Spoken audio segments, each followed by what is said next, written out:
What's going on, guys? My name is Tommy. Welcome back to the channel. It's time for a very special episode of the Forgotten Race review. I know we talked about doing the Animal Lord last week on the Ogre video, but a thing has happened, and that thing is going to mess with the request lines just a little bit because I think it's really cool, and honestly, I think you guys will too. Paizo has begun to give me new copies of books as they are released to the wild, and we're going to cover them here at Black Dragon Gaming first, before anybody else, so you guys out there in internet land can get your hands on all this sweet, sweet stuff first. We'll probably stay in the habit of once a month or so when books come out that are super sweet, if they're relevant to any of our series, bringing them to you. And really, there's been just a bunch of new Geniekin alternate racial stuff come out that I haven't found quite the time to do because there's a billion of them, but we'll get there. Today, we're covering a race that first appeared in Bestiary 5 and is featured in Pathfinder's newest module, an adventure for level 8 adventurers, Cradle of Night. It's the Caligni. If you guys are liking what you're seeing, remember to jam that like and subscribe button, and if you have requests, we will jump right back on that line. Throw them in the comments. Remember, patronage at any tier lets you cut to the front of that line. And now, for the first time in this channel's history, I am pleased to announce that this episode of the Forgotten Race review is brought to you in part by Paizo Productions. Yeah, thank you guys so much for all your support. Thank you guys for the free books, the kind words. Is it PaizoCon yet? I'm gonna try my very best to get to PaizoCon this year and hang out with you guys again. But anywho, now, Dark Folk. Alrighty, so descendants of shadowy things are pretty common in real-world mythology. We've already talked about the Damphir. Hey, follow this card right up here, by the by.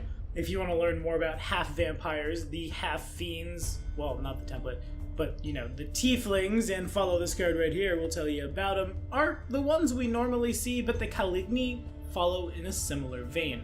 In Pathfinder, the name Caligni is an ancient term for the races that are now collectively known as Dark Folk.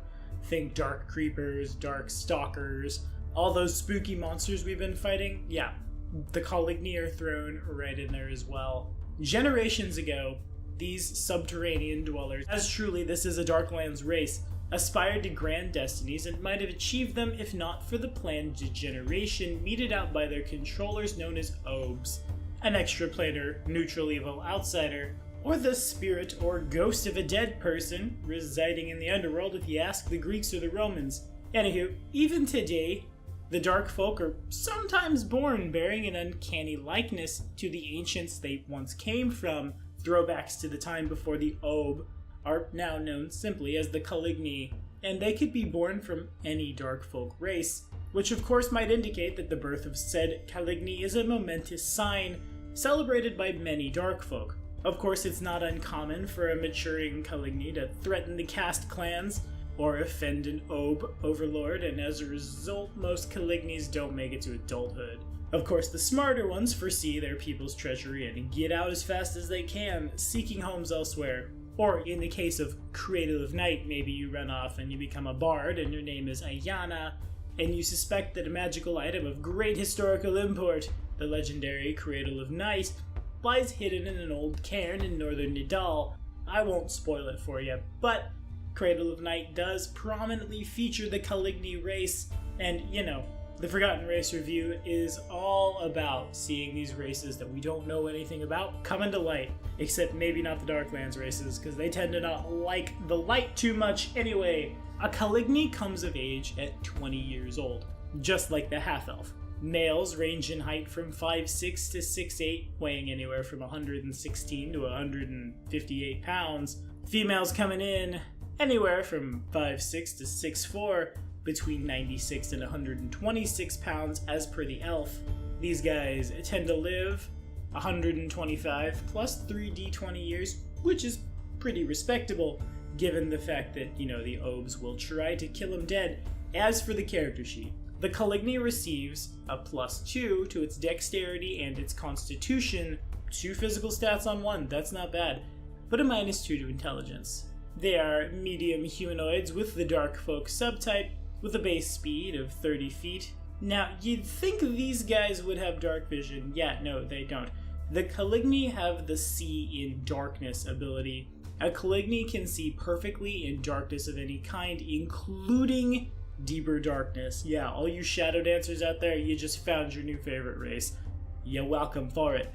But in addition, you're dazzled in areas of bright light, as per light sensitivity. Pretty common for a Darklands race, we expect to see it. But, you know, in case the ability to see in deeper darkness wasn't enough, when a Caligni is slain, its body combusts in a flash of searing light.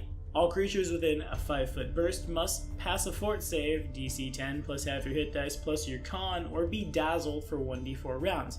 The corpse left behind by this massive explosion is a third of the Caligni's size, withered and unrecognizable as the individual, but raised dead and similar spells will still work. Now, okay, just right off, a race with See in Darkness is a very, very powerful race to play. I may just be saying this because I have several Drow Nobles that I'm GMing for right now, but Deeper Darkness is just one of the best spells in this game.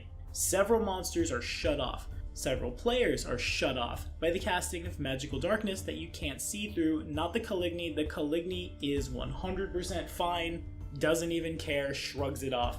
Also, this introduces a brand new set of outsiders, a brand new set of mythos, a brand new set of lost prophets that, you know, have their own powers by being these creepy skeleton boys worshipping other skeleton boys for skeleton boy powers. What else do we want? Honestly, if I were to use this race in a campaign, this seems like a perfect slave race for the Drow. Yeah, we covered the Drow too. Follow this card. Learn about some Dark Elves. Because all the Drow nobles love to spam Deeper Darkness, the Caligni can again just see right through it. Everybody's shut off except them. Honestly, this is a race I could definitely see myself playing in the near future. Also, I just really like shadow dancers. Also, yeah, no, if I had a player who wanted to play one of these, not only does it tie us straight into the Darklands, if the Darklands is what we're trying to do, also, again, this is a brand new group of outsiders that we very rarely see.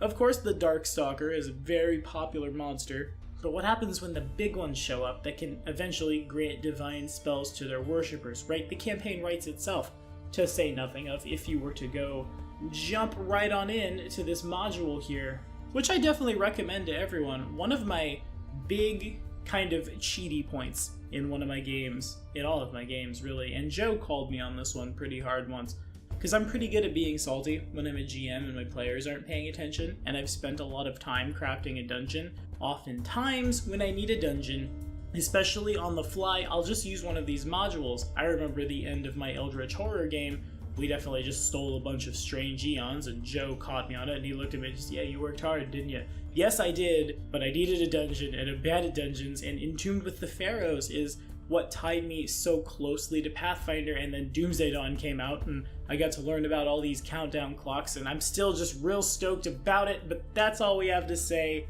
What do you guys think about the Caligni? Have you guys played one of these before? Would you play one? And what is your favorite published Pathfinder module, you know, so I can borrow some encounters? Anywho, thank you guys so much for watching, and be sure to like and subscribe for more sweet content. Okay, really, unless another book sneaks up on me, next week we'll talk about that Animal Lord. I'll see you then.